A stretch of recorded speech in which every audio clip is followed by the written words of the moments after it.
All right, we're going to go ahead and get started back up again. Hey, I'm pretty impressed with our ability to rapidly get lunch there. That was I've not seen 300 people move through a lunch line that quickly since I was at West Point. So I'm beyond impressed with that. I do want to plug these resource cards again. I try to incentivize you to pay attention to Dr. Lester by reminding you that lunch was almost ready. So I'm going to do it again. And if you want dessert, we have a wonderful dessert buffet out there. But the price for that is going to be filling out one of these resource cards and getting it up on that whiteboard out there. It's looking pretty clean right now.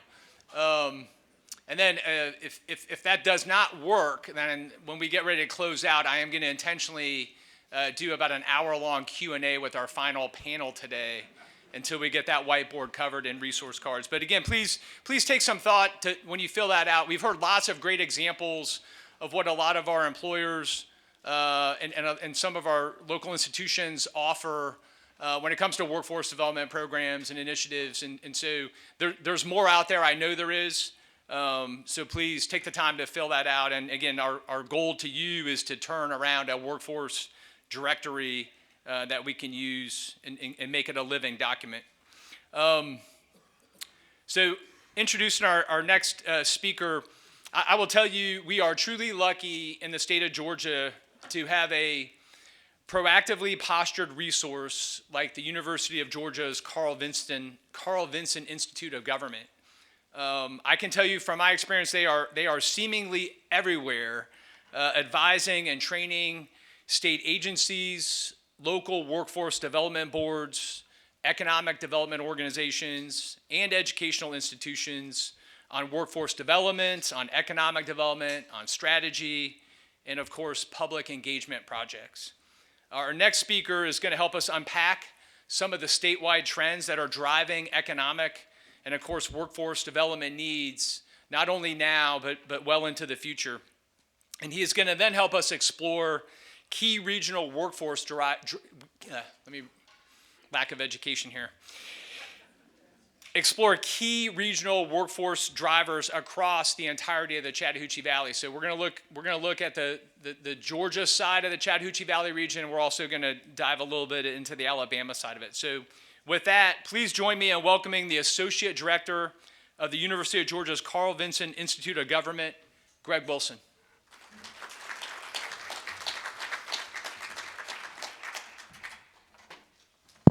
I'm going to steal this handheld because I likewise, one of our other speakers, I don't do super well behind a podium. Well, thank you, Andy.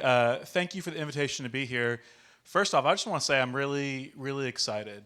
When I look out across this room, I see seeds being planted for the future. In my role at the Institute of Government, over the past decade, I've had an opportunity to help the state of Georgia, regions, communities, work on talent strategies, work on economic development strategies.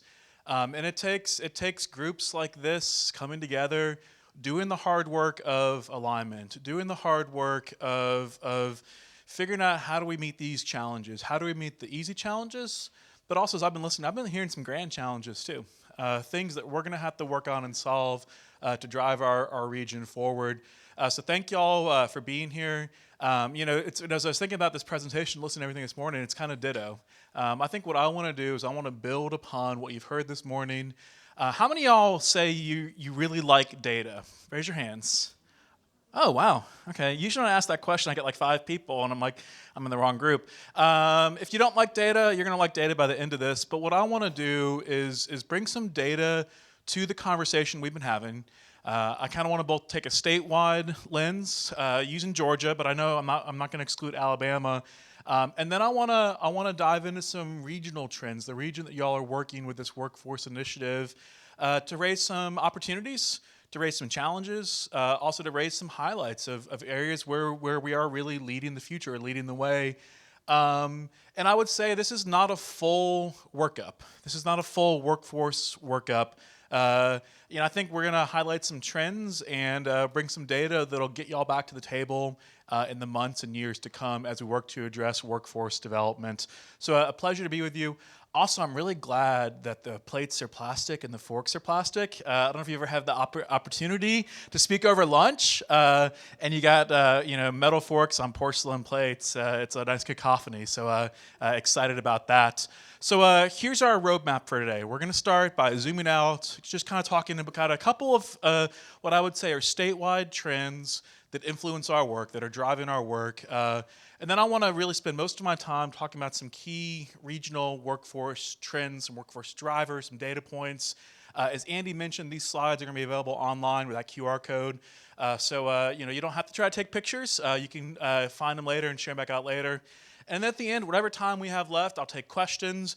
But I also want to get y'all into some dialogue. I want you to have a chance to both react to what I shared today, but also have a chance to maybe hopefully react to what you've heard this morning. We put a lot on the table in terms of workforce in this region. So that's the plan. We'll see how we do in the next 45 minutes. So first thing I want to do is just kind of zoom out. What's happening statewide? When I'm talking to state leaders, what am I talking about? When I'm watching kind of what's happening across our state, and when I say our state, I mean Georgia. I know I got some Alabama friends in here. I love y'all too, but I'm a Georgia boy. But I will talk about Alabama when we get into the regional data. But I would say that a lot of the trends I'm going to talk about from a Georgia statewide perspective are very similar trends to what's happening in Alabama as well. So I spend a lot of time thinking about workforce development. And what I would say, folks ask me kind of, what's the labor market look like right now? And I still think the labor market in Georgia is strong. Is it softer than it was 18 months ago? Yeah. But 18 months ago, you had a record hot labor market. Right now, the unemployment rate in the state of Georgia is an enviable 3.7%. Economists will argue about kind of what full employment might mean. Is it 4%? Is it 5%? Is it 6%? I don't claim to have a strong opinion there as well. But what this says to me when I look at this is, and you heard this reflected in some of the panels and discussions here this morning, is that most folks in Georgia that want a job have a job. You're always going to have friction in the labor market. You're always going to have folks that are unemployed looking for their next opportunity. But virtually everybody in the state of Georgia who wants a job has a job. Now, there are some caveats. To be included in the unemployment rate, you have to actually be in the labor force. So what that means is you're actively looking for work. So sometimes we'll talk about labor force participation. Are there folks sitting on the sidelines? In the workforce circles in recent years, we have had some conversations on, how do we, if 3.7% unemployment rate is really quite low, which it is historically still, how do we meet the needs? You've heard panelist after panelist today talking about future hiring needs. The Pratt & Whitney sitting here today, right here, saying I need to hire 300 to 400 people a year. My friend's right there, sitting right second row. But how do we bring more folks to the table? That might be part of this conversation. Whether it's how do we help more high school students connect to career opportunities here in this region, or how do we help adults that have left the workforce for various reasons return to this? What I want to do is also I want to put some data in y'all's hands, so when you have part of these conversations, you can bring some data to the conversation. When we look at this, we know that most Georgians in the state of Georgia are in the labor force. Sometimes you'll see folks use a 16 plus labor force participation rate, but that's 16 plus until someone passes away. So what happens when you're in your 60s or 70s or 80s? Anybody? What do you hopefully do? Yeah, so my dad retired a couple years ago, and if I'm looking at a 16 plus workforce participation rate, my dad is counted as someone who's not participating in the workforce, but you'd have to drag him back to work at this point in his life. So what I want to do is I want to look at working age Georgians, and we know that 82% of the people between 25 and 59, and there's different definitions of working age, so I hope I don't offend anybody in here. If you're still working in your 60s, that's awesome. We need you, is what you're going to take away from this. But 8 out of 10 Georgians, working's pretty good. You think about reasons why folks can't work, and we can dig into that. But you might have health challenges. You might have disabilities that you're facing. You might be taking care of a loved one or a parent. You might be raising children. When I look at this slide, there's probably some additional labor force participation to be eked out in our prime working age in the States. But I don't know how much higher you're going to get more than 82%. Now, I will tell you that's the statewide lens. If you were to unpack this county by county, it's a little bit of a different story. But I think that's a good news story, but it also shows why this workforce development work is so important. Is there's not a ton of talent just sitting under the rock for us to pick up and run with. We've got to have more creative strategies as think about how we do talent. If we look at kind of economic development in the state of Georgia, my friend Christy Bozeman's here somewhere in the room. I'm gonna pick on her maybe today. Georgia continues to lead the way in economic development. We've had record year after record year in terms of economic development announcements, whether that's new projects, whether that's expansions.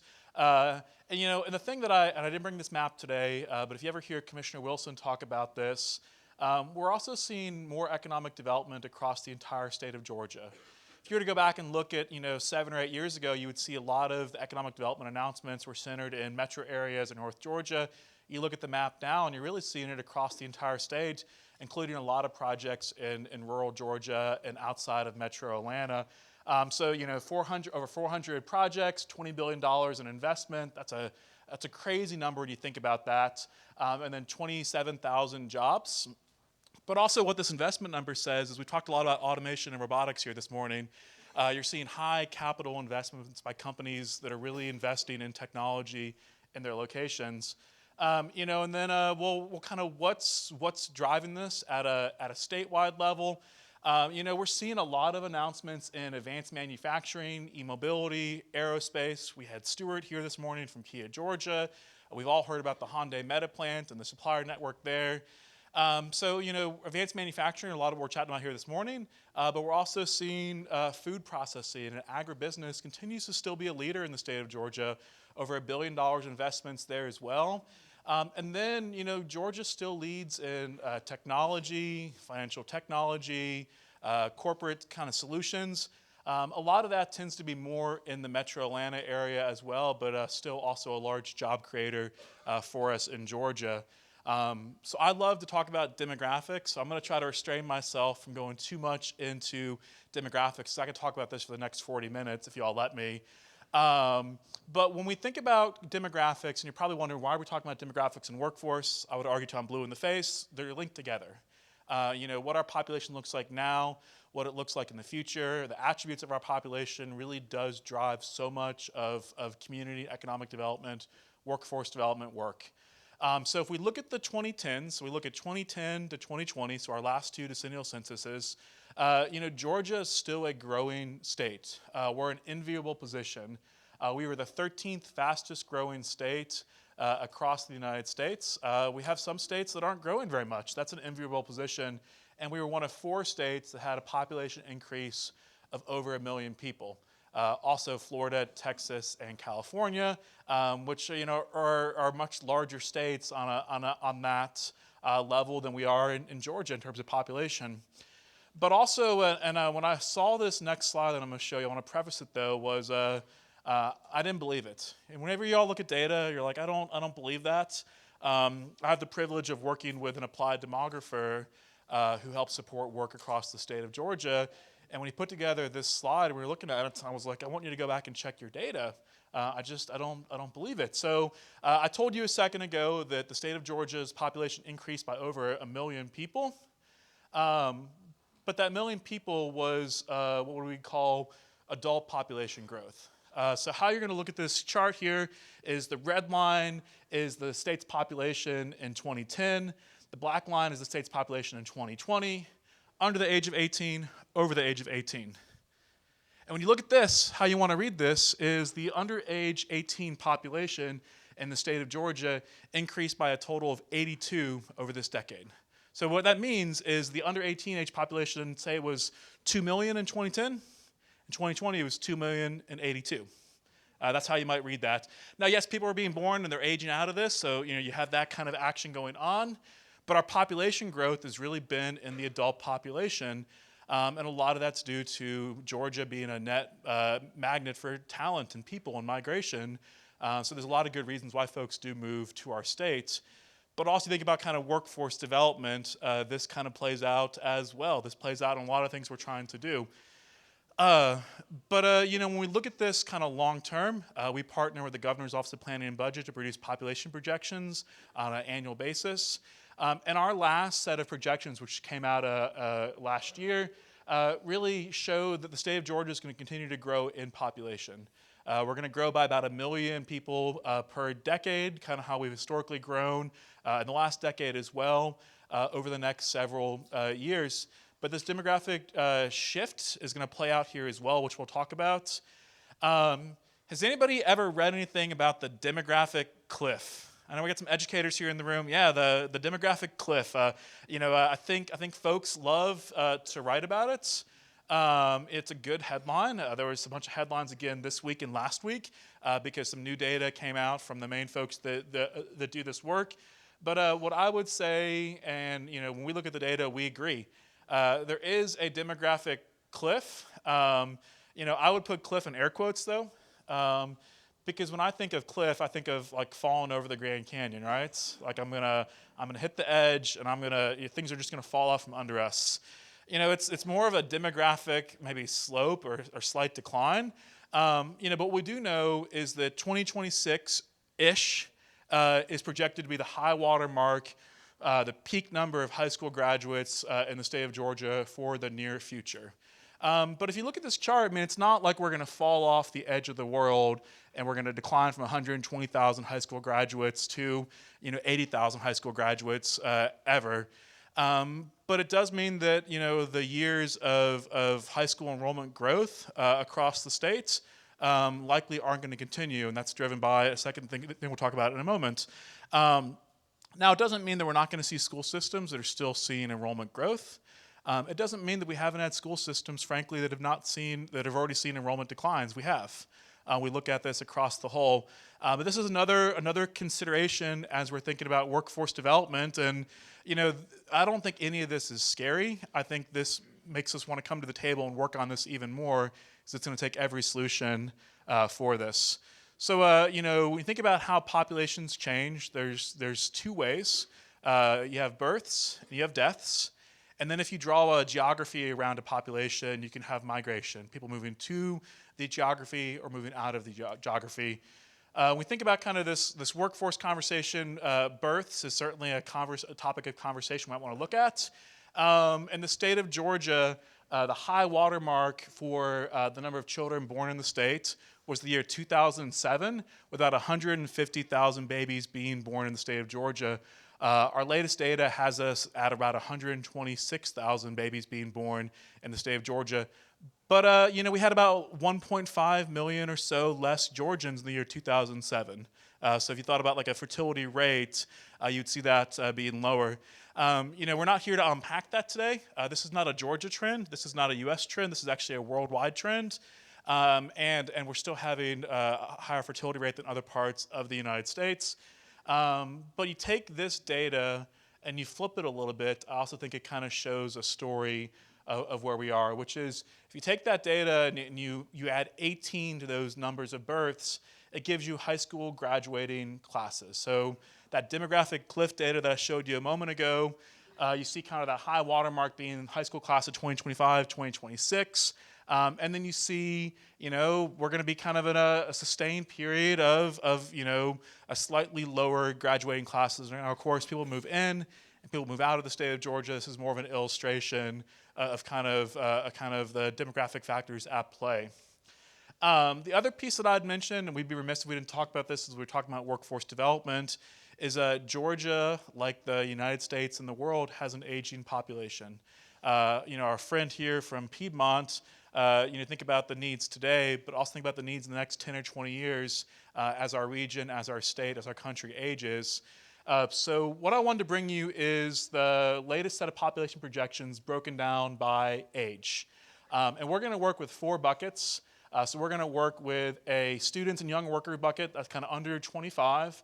We're going to work with another bucket of 25 to 64, kind of, I'd say working professionals. 65 to 74 early retirees, and then 75 plus are retirees. So this is 1990, so just kind of orientate you on there. On the left-hand side, you've got the population total, so about 2.5 million students and young workers for that. So if we come in and we add the 2000, 2010, and 2020 actuals, and we add our projections in for 2030, you see a couple different things. The first thing you see is, historically we've seen kind of under 25 population growth. We're still going to see some of that here in the short term. If we were to look longer term, it might look a little different. We're seeing some growth in our 25 to 64-year-old population. But also, if you look at those top 2 bars, the gray bar and the purple bar, our 65 and over population, we're seeing how significantly that has grown. I like to look at this another way. I like to flip it into some rates and say, as a rate of the whole, what's that breakdown look like for that? So, in 2000, that was 37% of the population. By the way, I'm going to fall off the stage today, y'all. I just know it. So y'all are just going to get a good laugh when I eat it. And I'll get back up and we'll keep going here. But in the year 2000, 37% of the state's population was under the age of 25. When we go out to 2050, we're projecting that to be around 28% of the state's population, all the way over here where I'm standing right now. We see, the working age workforce tends to get a little bit smaller, and then we see that our 65 and over population does become a larger portion of the population. Again, this is not anything alarming. This is a trend that's happening around the United States and around the world. But when I'm working with communities on workforce and region on workforce, this makes me want to be at the table even more to work on this, because we're going to have, again, all solutions for this work. So last thing I want to mention before I dive into some regional data is just one thing I want to highlight, and this is why I was just been tickled sitting here today, is we're seeing, I would say, a real focus on aligning workforce to industry needs. I started working on workforce development work 11 years ago with Governor Deal's High Demand Career Initiative. And it was pulling teeth to get people to the table. The thought that we could have 300 plus people sitting here in the ballroom today engaged on workforce development wouldn't have happened 10 or 11 years ago. So I think it speaks to what we've done as a state and also the needs that we have. So we're seeing communities that want to dig into workforce development like y'all are. We're seeing communities that are building full programs, that are investing. We're seeing communities that are focused on alignment. You heard alignment come up this morning. Kelly Bush talked about alignment a good bit. I want to brag on 2 of our school systems sitting right here, Harris County, Muskogee County. They're working on a grant opportunity with some of our team at UGA on the alignment grant of looking at what are we offering right now, how do we best align our pathways and our needs to the needs of the future? How do we step back and look at the data, work with our stakeholders to really make sure we have the right programs and plans and approaches to how we do our work so that we can meet the needs of today and tomorrow. So excited about what's going to come out of that work there. And then you heard Stuart mention this morning. It's come up a little bit in bits and pieces, but Governor Kemp has his high demand career list. So right before Christmas, he released a list of occupations they see as high demand. And then the goal is going to be that our Department of Education, our Career Tech Ed system, our USG, our TCSG system are going to really work to align to that list. How do we make sure that the occupations that the state is deemed as high demand, do we have the right programs in place? Do we have the right incentives in place? It's not necessarily we're gonna close things that aren't on that list. I don't think that's the intention, but I'm not the decision maker on any of those fronts. But it's how do we make sure that we're really incentivizing that, and how does that fit with our overall strategy? So I just mentioned that as a takeaway. The governor's also hinted at several times this past week he's got more to come on workforce development. So I think we're all curious to see what the next opportunity the governor might be introducing to drive workforce from a statewide policy lens. Okay, so enough about the state. We're here talking regional workforce. That's where I want to go next. So I want to explore some key regional workforce drivers. Some of this will be similar data to what I shared a moment ago with you, of kind of looking at some of these demographic trends at a regional level, but also this lets us kind of dig into some different topics here, or add some data to the conversation that we've had this morning so far. So when I talked about the region, working with Andy, we're playing around with this region here today. So in Georgia, Harris, Talbot, Muskogee, Marion, Chattahoochee, and Stewart County, all of Russell County, and then kind of the southeast portion of Lee County, trying our hardest not to get the Auburn MSA in there. Not that we don't love Auburn, but I think it really skews the work y'all are trying to do potentially, because there's just a different labor market, different geography for that. So most of the data is going to be presented as a region. There are going to be some times where I have to tell you I don't have data, or I've got Georgia data, but the Alabama data doesn't exist or is not comparable. But I'm going to try to help tell a regional story here today. So we're going to start with demographics. I think it's a natural place to start as we unpack the region. So the Columbus region, what I would say is it's seen, what I would say is steady population growth. Now you're probably looking at that 2019, 2020, 2021, 2022 number and saying, well, Greg, you said steady. That doesn't look like steady to me. We could get really nerdy and talk about intercental estimates and decennial census counts. We're not going to. So interpret this as pretty steady growth. Is my instruction to you on that, because we're not going to dig into that today. And then this blue line over here, that takes into account the Georgia population projections, and also takes into account some basic demographic projections for the state of Alabama as well. And basically what it shows us is that our region is going to continue to grow as a whole. If we were to break this down into certain counties, it would tell a different story, of course. But when you look at it as a region as a whole, we still have a growing population across our region. So certainly a good news story. But also, just like the state of Georgia is, our region's population is aging as well. So again, 2010, 2020, 2030, and this is showing you the folks in those population bands in those 3 years. And we see that the under 25 population in the region shrunk between 2010 and 2020, which doesn't probably surprise anybody what I told you all. And then we see, it kind of stays the same, or projected to stay the same in 2030. We see our workforce population grew from 2010 to 2020, but is projected to shrink in the next decade. And then we see our 65 and over population was about 40,000 in 2010, and almost to 70,000 projected in the year 2030.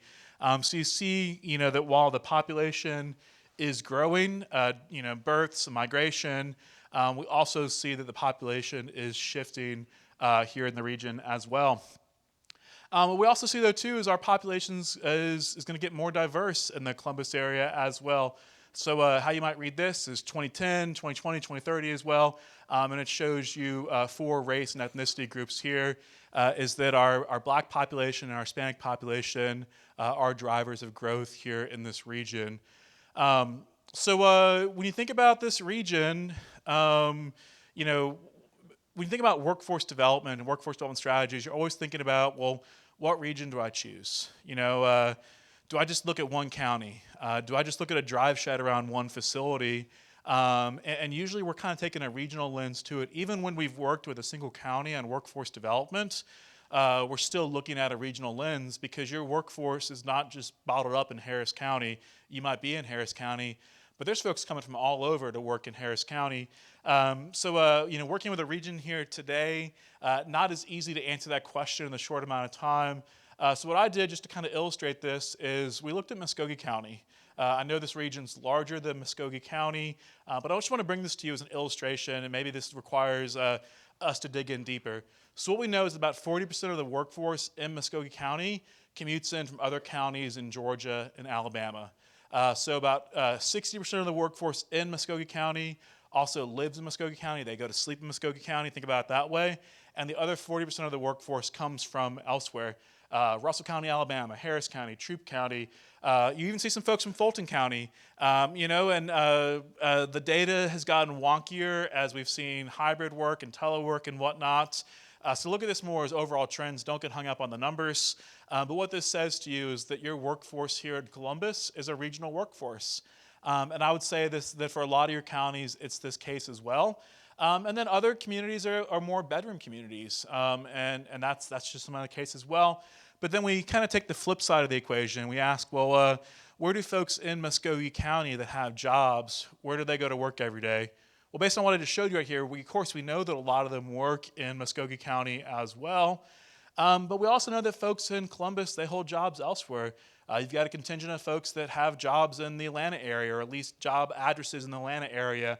You've got folks that have jobs in Russell County, Alabama, Troup, you folks in Metro Atlanta, again, Harris. It's really a regional workforce development story, which is why it's so important that we're approaching this as a region versus just one entity, one development authority, one chamber, one school system trying to go at it alone. I say a lot when I'm working with groups that economic development and workforce development is a team sport. If we're going to accomplish our goals in workforce development here together in this region, we're going to have to work together in a bunch of new ways to accomplish this. We talked about literacy a little bit today. My dear friend Kelly talked about literacy a little bit today. I want to bring some literacy data to you, but literacy is also a really complicated topic. And not the science of literacy and teaching students, or it is, that's not my area of expertise, but I'll tell you on literacy data, like minds don't always see the same way on literacy data either as well.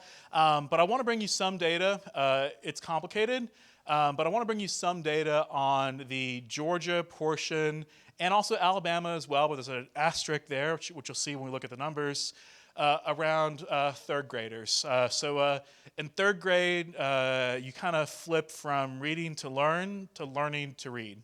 So kindergarten, first, second, you're really learning how to read, and then ideally, by third grade sometime, you're really using that skill then to learn other subjects. So third grade, fourth grade, a really important developmental milestone. So it's a lot of times while we're looking at this data. And what we know is that, around 2/3 of the third grade students in the region are reading on grade level or above. You've probably seen different numbers different ways because some folks use milestones data on proficiency in English language arts. This is the new data that the Georgia Department of Education is putting out of students are reading on grade level or above. So anywhere from 57% in Muskogee County to 65% in Marion County. But then you come down here and you look at the Alabama counties, right? And you see 92 and 94% reported by the Alabama Department of Education. Y'all, you cannot compare. Don't take a photo of the slide and tweet it or send it to people. You can't compare these two because the instrument's different. How you determine the cut score is different. Cut scores have gotten really, you see state boards of education arguing about cut scores, which is really in the weeds. But where you determine that cut score of reading on grade level or above grade level or below grade level, really kind of drives that. I don't have any insight into the Alabama cut score, so don't even ask me a question on that today. But what I do know actually is that Alabama and Georgia, there's an instrument called the NAEP, which is, you might have heard of it called the Nation's Report Card, and they administer assessments across the same assessment across the United States and a sample of schools. And actually, Georgia and Alabama look really similar in that instance, it's administered in fourth grade on fourth grade literacy. Georgia slightly leads Alabama on that. So I would say we're probably actually in a similar position if we had the same measuring stick, the same instrument administered on literacy. So, there's certainly opportunities and needs on the literacy front. I bring this data a lot. This is only Georgia data, by the way. I'm not aware of any Alabama data on this front, and this really got washed out. So I'm going to tell you what you're going to see up here, what some of these are, but it'll be just fine. So Georgia has a statewide longitudinal data system. So what that means is that we can follow students throughout their educational journey, actually starting in lottery-funded pre-K through K through 12. and then enrollment into post-secondary education. So it's really been a treasure trove for education researchers, among others. So what you're looking at here is the first year for the class of 2017 for the 6 counties that are in Georgia. So our 2 Alabama counties, we're not going to look at them for the moment. And this is showing you progression data. What that means is what happens after high school graduation. So this is the high school graduating class of 2017. What are they doing 1 year after graduation? That's how you're going to interpret this. So 1 year after graduation, 21% of our regional students that graduated from high school the prior year were working without post-secondary credentials or enrollment. 58% of them were enrolled in a post-secondary program. A really small sliver has earned a post-secondary credential. Those are your students that are doing dual enrollment. Your gray box is another small group, but they've earned a high school career credential. They passed it into pathway assessment. They graduated from high school with a credential coming out of CTAE, and they're working. And then we've got a portion of students that are unknown. That means they're not going to higher education anywhere in the United States that takes federal financial aid, which is virtually the entire system, or they have moved out of the state of Georgia. Somewhat of a challenge for y'all as a border community. If I graduate from high school in Muskogee and I move to Phoenix City and work in Phoenix City, I do follow the data because the labor data is just in Georgia. But this gives us at least an idea of the trend. So that's the first year, but we want to follow them for 6 years. And what we find out is, the first year, about 60% of our students enrolled in a post-secondary program. That's that dark blue one in the middle. And if we look out after 6 years, went too far, y'all. If we look out after 6 years, I'm going to press the button, we're going to keep going back and forth. After 6 years, only 28% of our graduating class of 2017 earned a post-secondary credential.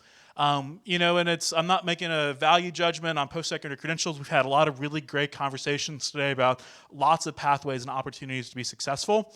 But I think this kind of shows you what happens after graduation. We see a lot of folks enroll in post-secondary, TCSG, USG, private colleges, in-state, out-of-state. We're not picking on any one group. And we kind of watch what happens. So we see a couple of different things. We see that enrolled in post-secondary start to shrink as we go forward. We see the earned post-secondary credential, that light blue, starts to pick up after 4 years of 15% in 2021, 25% in 2022, and 28% in 2023. And folks can enter and leave some of these buckets. So I can enroll in post-secondary in my first year, I can leave, didn't earn anything, become working, re-enroll. But this kind of gives you an idea of these long-term trends. And this may be something we want to work on, or how does this fit our goals as a community? And of course, this drives educational attainment. This drives readiness for work, potentially. So a lot to unpack there, too. So we also know that we talked about post-secondary a good bit today. We talked about Georgia Match a good bit today. What we see is across the region, post-secondary awards have increased by about 17% in the region over the past 25 years. And you look at kind of the raw numbers. Columbus Tech and Columbus State have really led the way on regional completions. Another nerdy data caveat, this is only going to include institutions that have their primary campus located in the region. So there are other institutions that are offering programs here or that have satellite campuses here, but if their primary location's not in the data, or the primary location's not in the region, they're not included in the data. So there are more completions happening in the region at satellite campuses than just the ones we reflect here. But what this says is we have a lot of students that are earning post-secondary awards. That could be a certificate, associates, bachelors, and above.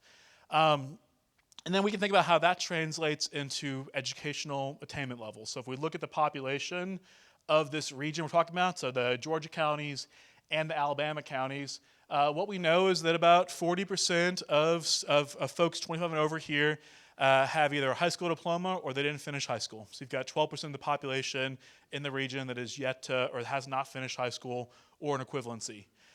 We've got about 34% that have some college. So that could be I started college and didn't finish. That could be I have a certificate or an associate's degree. So they're kind of all lumped into that one category together. And then we know about 30% of the region's population has a bachelor's degree or higher as their highest educational attainment level. We get a lot of questions still to this day, and we're several years removed from COVID, around kind of what's happened to the workforce after COVID. Has anybody ever been told no one wants to work? Is anybody still hearing that line? I still get told that a lot doing workforce development in communities. And we look at both the statewide level and we look at the region here we're talking about here today, and that's just really not the truth. The region's labor force has really kind of stayed the same in recent years. We were at a high water mark in 2018 before COVID. We've recovered to a labor force the same size as we had before COVID. So you see that we're staying right around 130,000 people in the labor force in these counties. This doesn't include that little piece of Russell County because we can't break the data down like that. But so it would be a little bit larger if we include that piece of Russell County. So I talked about labor force participation for the states, and I think it's important for us to talk about labor force participation for the region. If we look at 78% of the workers 25 to 54 that live in the region are participating in the labor force. They either have a job or they're actively looking for work. But I think what's really interesting is when you break this down by age a little bit more than I did earlier, you see kind of a drop-off. So you see that in your 20s and 30s, in your 40s and early 50s, you're right still on that 76, 78%. We get into our 50s, that rate starts to drop. And then we do fall off the cliff here, actually, like the demographic cliff. We fall off the cliff in the over age of 65 to going from 60% to 15% of participation in the labor markets. And that's really just more of an informational point. There are some communities that are looking at how do we engage older Georgians or older workers, or is it part-time, is it flexible schedules? We're also seeing this generation that's retiring right now is the 401k generation. Generation before that was the pension generation. So folks may be working longer or working differently for this.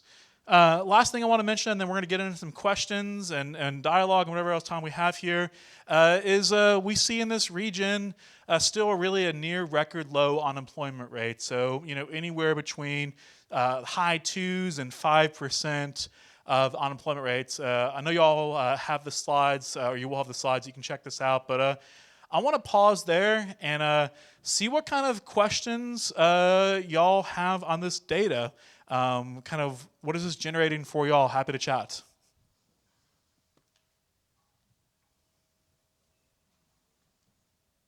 Did the cheesecake make us too sleepy? We got a question all the way in the back there.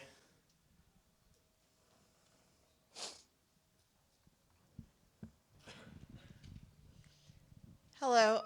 My question, I guess, is when we're looking at these numbers and we're seeing that we don't have an astronomically high number of unemployment, but then we hear from our friends that were from Troup County talking about the poverty levels in our area and how that's affecting our literacy and how that's affecting these children that are growing up and going into the workforce. When we are talking about government initiatives into developing, because you said a few times Georgia's the highest growth for business or whatever the Yep. okay term was. But how is that positively affecting the people in our region and across the state in terms of their annual income when we're still seeing $7.25 as a minimum wage?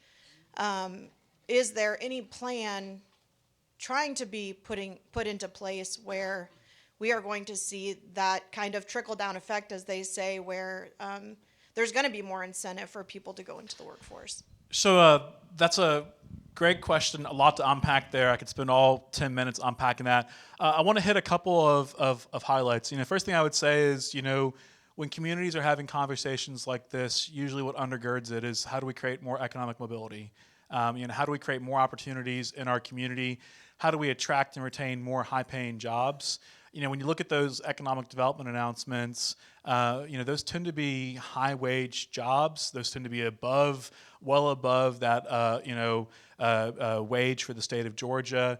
Some of these projects have average wages in the 60s and 70,000s.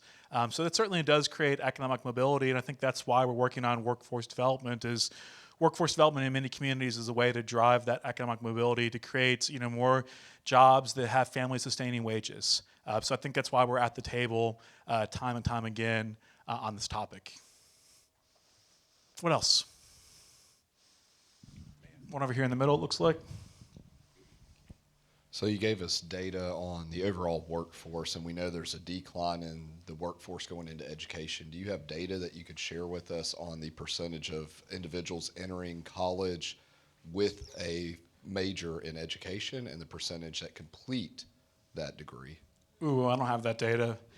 I mean, I'm sure the data do exist somewhere, but I don't have that one in front of me. But I've heard from a lot of school systems that and we got a lot of educators here in the room. It is challenging. We're also seeing lots of different pathways to get into education where maybe that hasn't always been the case for that. But I don't have any data that says X number of students entered a college education and 5-6 years later, how many of them graduated with that. So I have a question to kind of piggyback off of what. Hold on, where are you? Raise your hand so I can see where you are. Okay. I just want to try to look at you. Yeah, what was asked about, the educators. So the state of Tennessee, for example, has a scholarship that will pay for students to major in areas of education, similar in fashion to what the military does with saying that, hey, if we give you 4 years, you give us 2. Yep. So is anything like that perhaps maybe on the horizon, considering the fact that we do have a considerable teacher shortage, and we do have the need to establish a bench for administrators and what have you in schools to lead. So what types of things are in place? Second part of the question is we hear the speech on the job availability piece, but there are some barriers that exist for people that do have college degrees that are trying to get into jobs, and they keep getting hit with, well, entry level. What's being done that you may be aware of to kind of curtail that so that we just won't have people that have the credentials, have the preparation, but they get locked out because they're told they're overqualified, which adds to the unemployment factor as well? Sure. I'm going to start with the second question.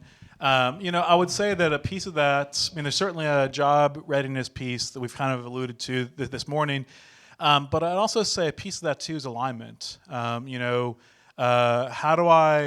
am I studying versus what are the needs in the labor markets? I think that's where the governor's new high demand list is trying to help identify what are those jobs that might have a lot of openings. What are the jobs where companies are really trying to hire and shine a magnifying glass on those. So I'll be closely watching the implementation of the high demand list and how that filters out through our educational ecosystem. And then on your first piece on kind of the educator prep scholarships, unfortunately that's just not an area that I've done a lot of work in. We know some school systems have scholarship programs for their graduates, maybe that are in that teaching as a profession or educator as a profession pathway, where they have scholarships to return back to the district and some level of commitment for that. We're seeing, the private sector invest some in that. We're seeing some of these jobs end up on the state's high demand career list or on the high demand career initiative list, which we had before, the strategic workforce grant list. So I think there are some funding mechanisms there, but I can't speak to any in particular in Georgia. Not my area of expertise on that front. Maybe have time for one more question, 2 more questions, Andy. I think we're getting close on time. I'll take one more question here, and then I'm going to cede the stage. Thank you very much. I find these data to have an interesting implication, which is it seems like we're either holding steady or growing very, very slowly. We've got almost full employment. And so I guess my question is, in terms of economic development, if you're trying to bring in new folks, we don't have a big pool of folks that are ready to work in those communities because we're already at almost full employment. So I was wondering if you could tell us a little bit about your experience in other regions or other ideas about, do you get the horse first or the cart first, right? And it's sort of like, if we recruit these big companies, won't the folks that come in, they're going to be from not this region, right? Because we're already sort of maxed out in terms of what we can supply. If you could just talk about those issues, I'd appreciate it. We'll use Savannah as a case study. And I would say in Savannah, because Savannah had both a Hyundai Meta plant announcement, There's also a really large Gulfstream aerospace project that doesn't get talked about in the Savannah area as well, happening at the same time. And I would say it's kind of all of the above. It's about how do we upskill folks that are in our community to get them ready for jobs that deliver higher wages, more career stability. How do we attract talent to our community? We've got a great place to live in Georgia. We've got great weather. We've got a lot of things going for us. I know the folks in Savannah, they were recruiting in the Rust Belt this past year, talking about the great opportunities that are in Savannah. You kind of have all of that.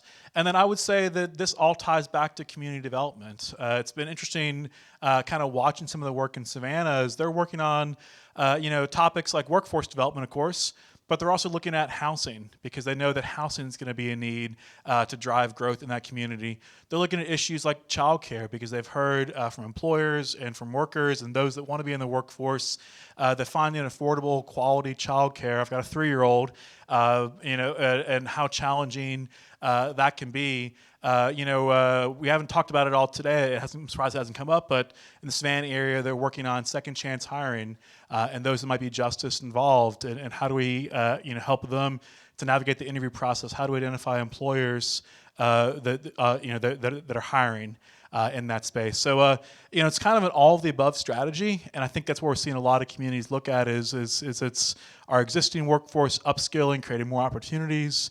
It's attracting folks to our communities. It's building kind of that foundation for that, longer term growth. So it's complicated. I wish I could tell you it's just do these two things and you'll solve that challenge. But workforce development's another sticky wicket. So with that, thank you all so much. I hope this helps y'all as we continue to work on workforce here in this region. I hope that data helps us lead as we plot our strategies. I want to challenge y'all to really dig in on this. We're not going to accomplish the goals that y'all set out here today in one day. We're talking about a multi-year, multi-decade initiative. But when I get to work with communities a lot of times and you see that economic development announcement or you go through and you see a new development you're really excited about, you're also seeing the handiwork of people 10, 20, and 30 years before y'all. So y'all are laying the groundwork for what's to come in this region. So my hat's off to y'all and looking forward to supporting y'all. But Andy, I'll turn back over to you at this point. Thank y'all.